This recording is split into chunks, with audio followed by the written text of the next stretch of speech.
Taxi! Where to, mate? Hello, mate. 55 Tufton Street, please. 55 Tufton Street, SW1. Yep, I know it well. Hop in, sir.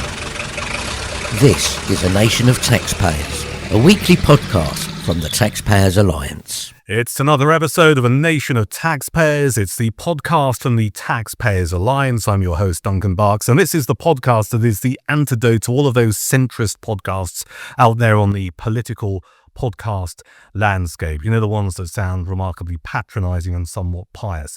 With me this week, we have from the Taxpayers Alliance, Will Yarwood. Hello, Will. Hi, Duncan. Great to be back on the show. Good to have you back on. And our special guest this week is Charlotte Gill. Charlotte, welcome. Thank you for having me. Well, listen, thank you so much for coming in. We wanted to get you on for all kinds of reasons. Chiefly, you're doing fantastic work online under the banner of woke waste, which is going to be meat and drink to any TPA donors and supporters. So that's why we want you in here. We should probably give you a prize for what you're doing regarding the great work with woke waste. But let's just go back a few steps. Tell us a bit more about it, and why did you start creating content under that banner? Well, thank you very much for your kind words as well, Duncan. So it basically started through a series of random steps. I ended up doing news journalism, and I was writing a lot about crazy woke phenomena. And everyone knows, obviously, woke is bad. It's giving us all this crap, but it's not necessarily that the taxpayer is always paying for it. I know that's something that the TPA is really aware of as well. And I went down this rabbit hole. I was looking at a researcher, and I found out that I think they were non-binary, had worked on a study about pregnant men. And I had no idea what I was looking at, but I saw it said funded value next to it. It said ESRC, which I now know is the Economic and Social Research Council. Did a few searches and discovered we were paying for it. And then I started going back onto the portal, sharing with people even more stuff that I found, going through that rabbit hole.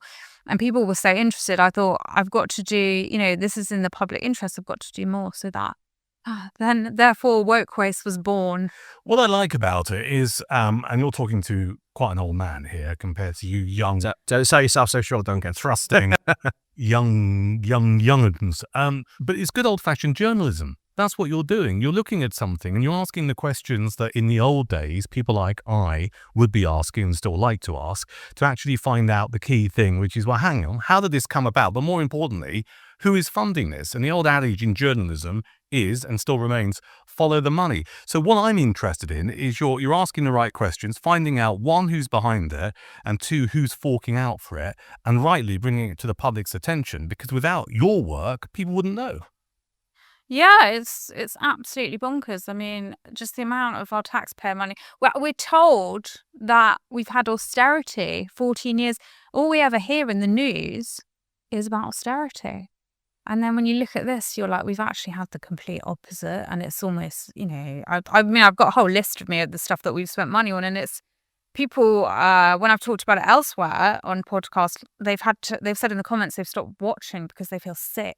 And they're like, I can only handle 5 minutes. And I mean, I don't know if it's... Okay, well, after this issue of vomit warning, what are they going to do? So I get Charlotte to go through some of the areas that you've been working on. Well, the Europe that gay porn bill to 1945 to 2000, that's the one that people remember the most. What is this? The Europe that gay porn bill 1945 to 2000. This is it's a university project that we spent it's underway at the moment, £841,830 on.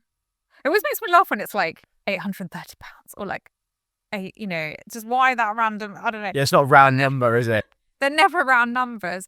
And that's going on. It's a 4-year study. So it started last year, and it takes a long time to find out about the Europe that gay porn bill. And I don't, they've set it after World War II. Something must have happened to... and the guy that's researching it, he is a Portuguese professor. Because we actually have a bit of a problem with professor inflation, and as in we have so many crappy, inverted commas, professors.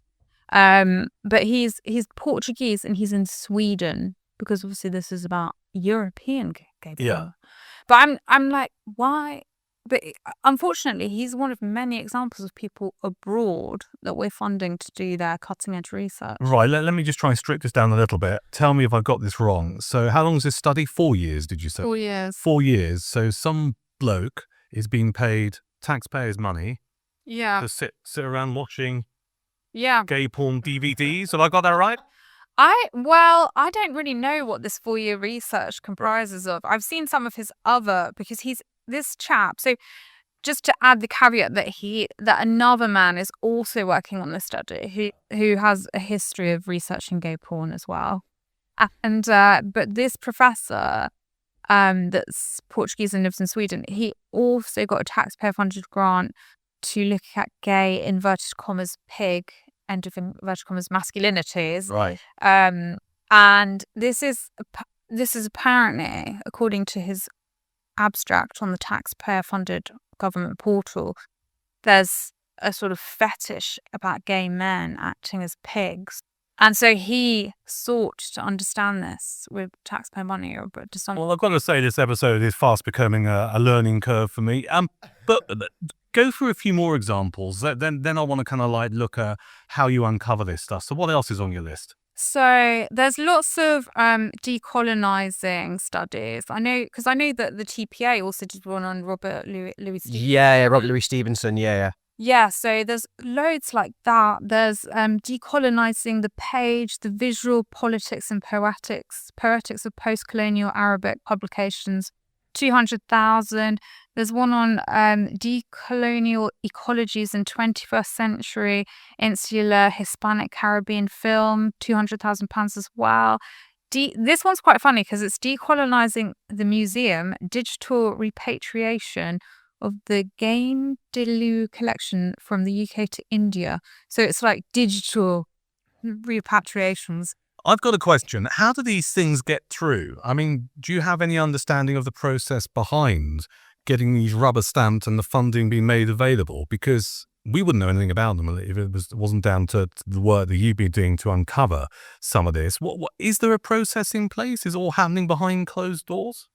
Yeah, so in terms of the process, it's the UKRI is a quango that gets just under 9 billion a year from taxpayers, and they have a lot of people. I mean, you'd be forgiven for thinking that no one's keeping oversight, but they actually have a lot of administrators, and the grants go through they have 9 different councils, and the worst council I find is the Arts and Humanities Research Council, and they have a lot of people giving awards to different people. But I think the main thing is that diversity is a really important aspect for them.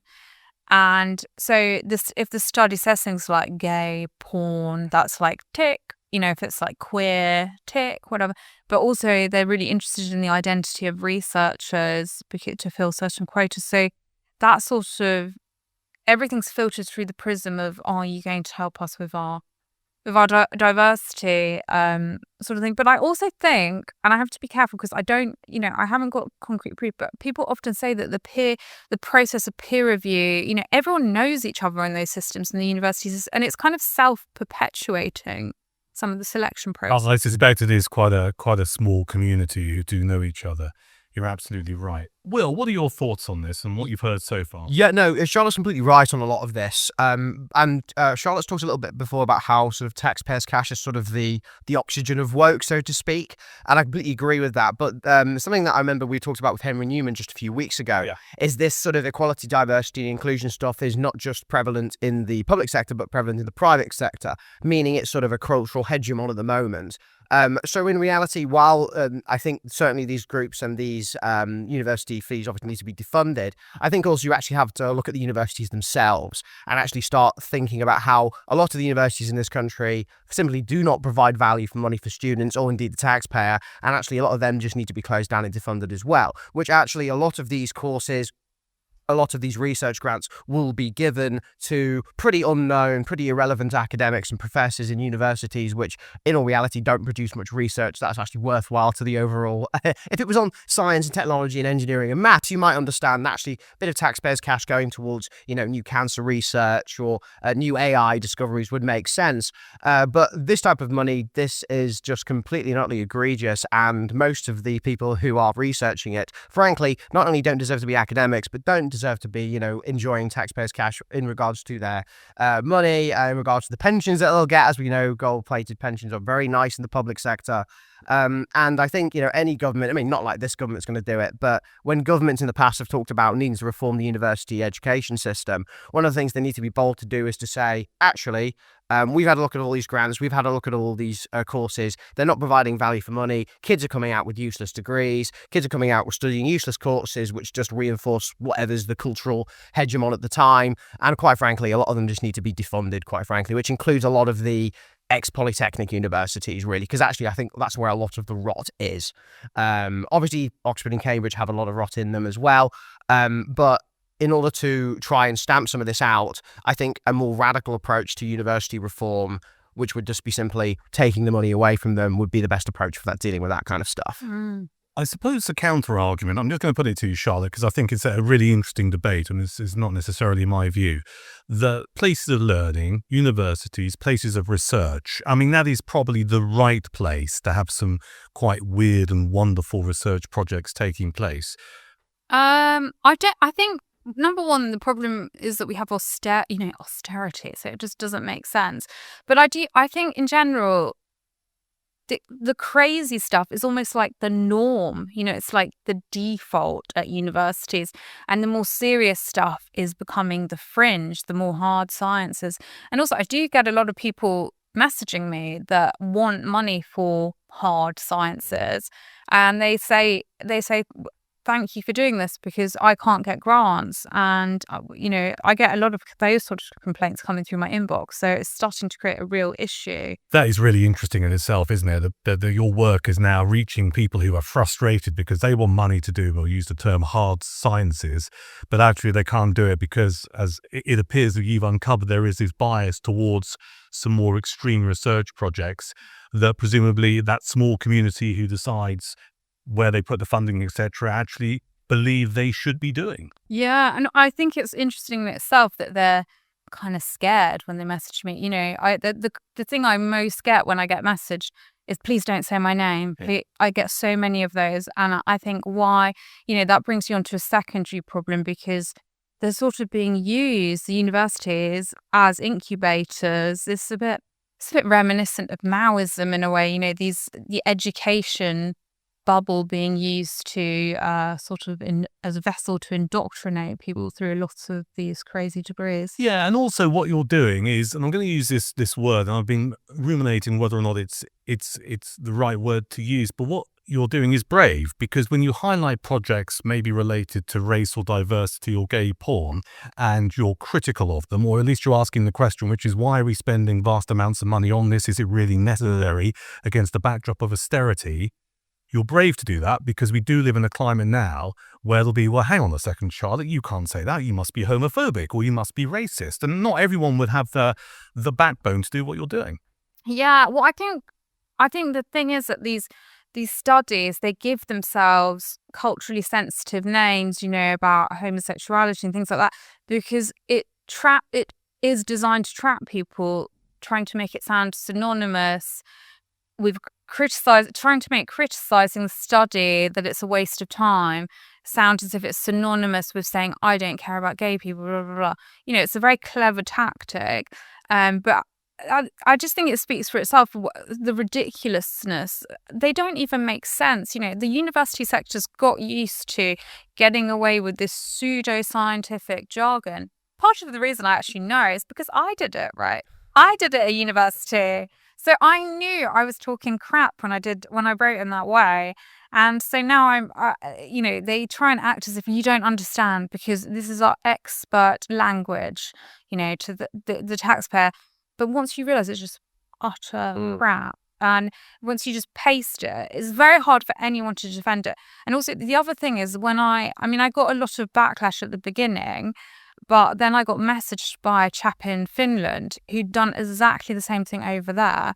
And he said there were so many similarities with the backlash I'd got. Like, people were even inventing pretty much from day one how people were going to get doxxed because I had put up their PhDs. These are grown adults on taxpayer funding. They made out like I'd put up a group of children where they lived, rather than just showing a PhD. And he said exactly that thing happened, and that kind of gave me. That kind of made me able to see it like it's not about me, it's a template that could be projected onto anyone that dares criticize. And if I can just jump in as well, I think this kind of stuff also corrupts what is actually, I think, a valid area of study, which is the humanities more generally. I did history at university for my sins and then did a master's in political theory, and luckily I never encountered any of this kind of stuff, maybe because of the modules I was choosing in my own interests, really. But this kind of stuff will get into the public domain and people will immediately think that, there's no value behind a political education in university, there's no value behind a historical education in university, therefore all we should do is put money into science, technology, engineering, maths, which I'm very sympathetic towards, obviously. But when you have research grants like you've mentioned earlier, which are done in humanities departments across the country, it just proves many people who just want basically those things to be completely utterly defunded. I remember seeing one argument which was like, we should completely and utterly privatize humanities degrees, but then state fund STEM degrees, which was actually an old UKIP policy back from 2015 or something like that. But yeah, I think that if in order to combat this, like I said earlier, you do need to defund a lot of these universities and a lot of these courses. But I think also a lot of academics and professors who think like you do actually need to stand up a little bit and in their universities, in their academic halls, and say, actually, this is not a good use of our time as academics. This is not a good use of, the discipline of history, which we all care about. And in order to basically save our, courses and save people from coming out of the other side with basically no knowledge of anything, apart from, of course, history that gave Paul built, so to speak. We need to reclaim the humanities for, sensible, ordinary people who do want to learn about, valid subjects. You're right to make that point, but it won't happen, will it? No. It's turkeys voting for Christmas. I do completely agree with that. And there are times, like I remember there was a university academic at my university who was considered like the right-wing one at his university. And I remember having a conversation with him. I won't say his name, but he constantly talked about how he'd argue against, types of historical narratives they'd be pushing through in the history department in certain courses. And he would just get sneers and backlash and, you're not with it. You're like, 70-year-old man. You don't know what modern academia is like. And also, as the face of academia has changed quite rapidly, you talk about peer review. Virtually every single paper, virtually every single piece of research has to be peer reviewed in a very clearly defined way. I can't remember the exact acronym they use, but it's about how useful it is to society, how does it fulfill their, like you said, diversity quotas and things like that, which completely destroys academia more generally because it makes it more, it pressures academics and incentivizes academics to do that kind of stuff rather than allowing academics to do what they should be able to do, which is research their interests and research areas of history or areas of political science or philosophy or whatever it might be, that they believe will provide an interest to not just their students, but the wider academic discussion as a whole. Because to be fair, sometimes some academic discourse isn't for the general public, it's for academia themselves. But it's quite clear that a lot of these things they want to push on the general public and they want the general public to care about them. But yeah, you're right, it's not going to happen, but one can dream. Charlotte, where can people find out more about woke waste online? Where do you want people to go and have a look? Yeah, if you just type in on Google Charlotte Gill, it should come up, the Substack for it. And yeah, all support is really appreciated. I'm trying to do it self-funded, so any paid subscriber is always great.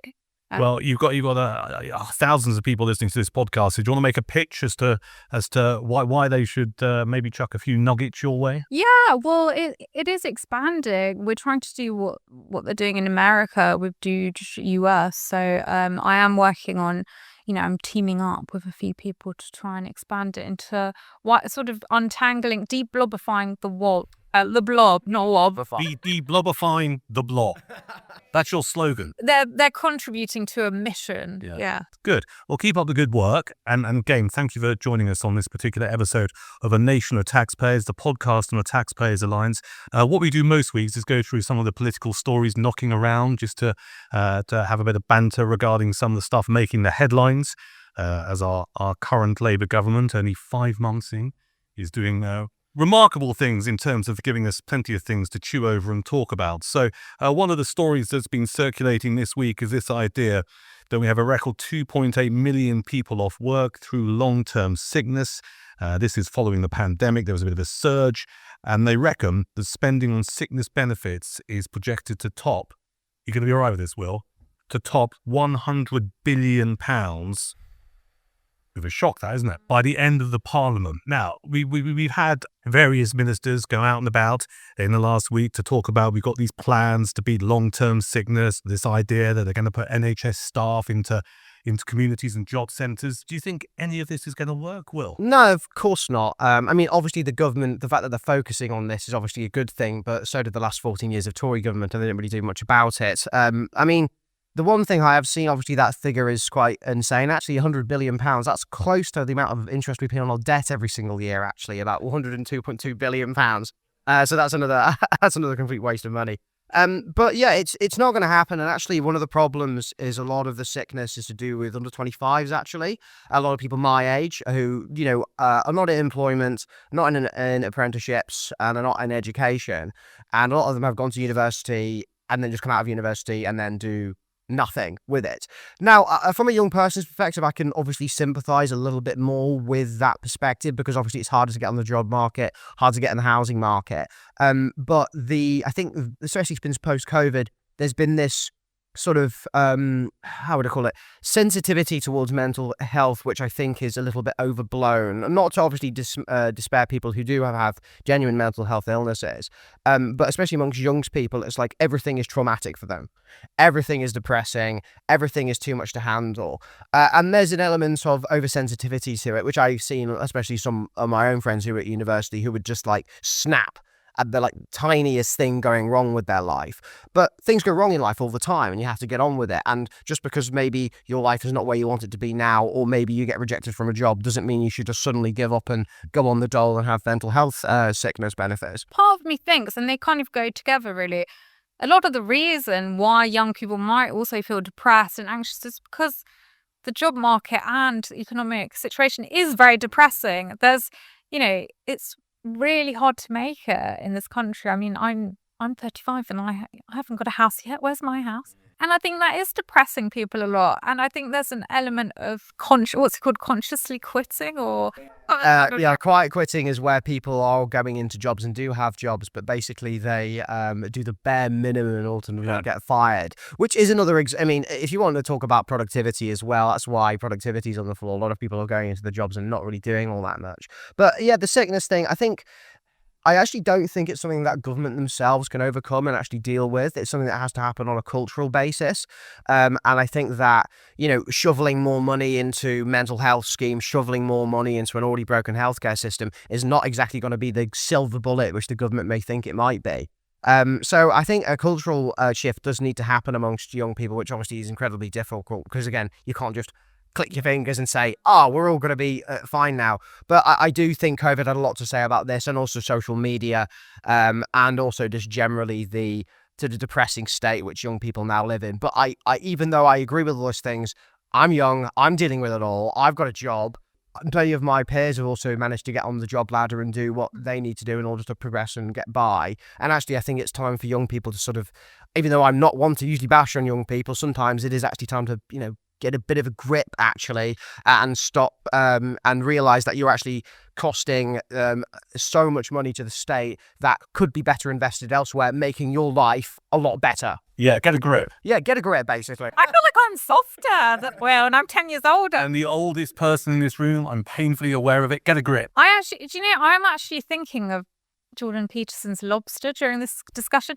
Jordan Peterson had this theory around a lobster, and everyone was like, he thinks everyone's a lobster, they're kind of but what he was talking about is that humans and lobsters have a similar, the happy hormone serotonin, And as the lobster climbs the hierarchy and becomes more powerful, its serotonin levels rise. So, young people, I actually studied psychology at uni, and it takes me back to lots of theories. There's something called learned helplessness. You're helpless, you're depressed. But when you can, in a society where you can start climbing up hierarchies, you can be like the lobster. You can be happy too. And but I do think there is something to be said to that they cannot ascend hierarchies. It makes sense. There's a couple more stories I want to get your thoughts on before we end this week's podcast, A Nation of Taxpayers. We have our Chancellor, Rachel Reeves, who I think it's fair to say has been under the cosh for the last few months since her budget. Well, she has achieved one thing, which is she's managed to unite students and farmers, people who ride buses. I mean, she's hacked off a lot of people, hasn't she, with some of the stuff in the budget. And she was at the CBI conference and she gave a speech, and it was quite interesting. Normally, people at the CBI, business organisation, whoever's chancellor, whenever they rock up, there's some polite applause because that's the right and proper thing to do. No applause for Rachel Reeves, because obviously the budget has really hit small business, all kinds of business, for a number of reasons. We know about the national insurance increase made by employers. That's gone from 13.8% to 15%. We know about minimum wage going up. We know that there are a lot of hacked off business people in this country. And she was at the CBI conference and she was asked a question about, are there going to be more tax rises? And she went on the record to say she promised no more tax rises for the next 4 years. Now, Charlotte, do you think we can believe Rachel Reeves? No, I mean, I honestly think, it sounds dark, but I think they would take our organs. Give your liver for the NHS. Yeah, actually, but Labour, I mean, they just don't understand basic economics. I mean, it's like having a tap running in the bath and the bath's overspilling, the money and spend, everything's too much. And they would just leave it running. They would never think to turn it off. Yeah, it's a fantastic analogy. You are right about the CBI conference, because I was watching yesterday while writing the press release, and it was so awkward watching Rachel. I felt even a little bit sorry for her, actually, which is showing a sympathetic side of me, where she was asked a question by a business owner or whoever it might be, and she'd repeat the same thing. We're fixing the foundations. We've got a 22 billion black hole in the economy. No, actually, Rachel Reeves, the real black hole in the economy is our national debt, which is 2.5 trillion pounds, actually. It's not 22 billion, which you've just invented. And actually, if you put together all the things she spent since she's come in, funding towards GB Energy, National Wealth Fund, Skills England, inflation-busting pay rises for bureaucrats and civil servants, and overseas climate aid, and actually, as we found recently, which was thankfully on the front page of the Express, when she talks about how, we need to fill this 22 billion black hole by going after farmers and ruining their livelihoods. And that's only supposed to raise about £500 million, apparently. Guess what we're sending £500 million to? Foreign farms abroad. That was our investigations campaign manager, Joanna Marchong, on the front page of the Daily Express. And the response from that was absolutely fantastic and insane. But obviously, it proves that Rachel Reeves, I was going to say, she's an economist at the Bank of England, but as we know, that's not true anymore. Hello, customer services, indeed. But I'll actually read out what John said yesterday about it, actually saying that the frosty reception that the Chancellor faced should make it clear to that business owners aren't buying her bluster about black holes and fiscal responsibility. And I'd add to that, it's not just businesses that aren't buying it anymore.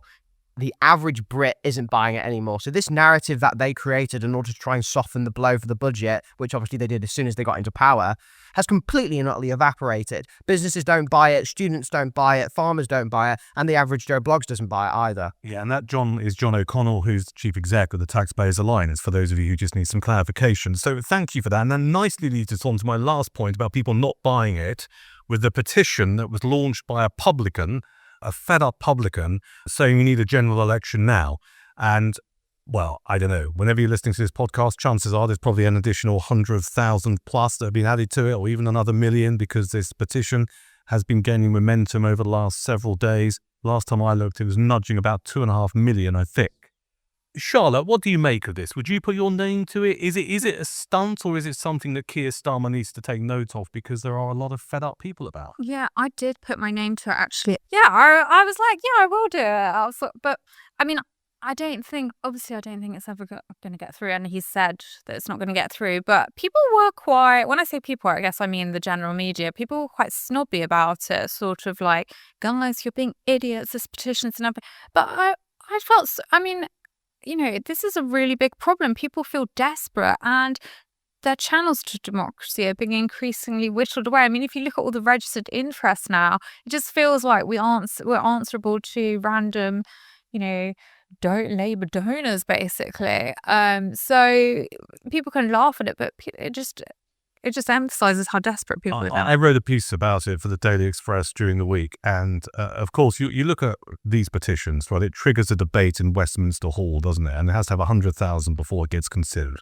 Okay, that's what it can do. It can't force any government into waking up the next day going, oh my word, we must have a general election. But I think it is a symptom of where this government finds itself less than 6 months into its role, a very young government, that you have this level of dissatisfaction, possibly anger. I mean, I noted that Sir Michael Caine, one of this country's greatest actors, retweeted it to his followers, which is an extraordinary thing. I mean, Will, what's your assessment of it? Well, the cut through it's getting is absolutely amazing. I mean, it's been in every sort of national broadcaster, every paper.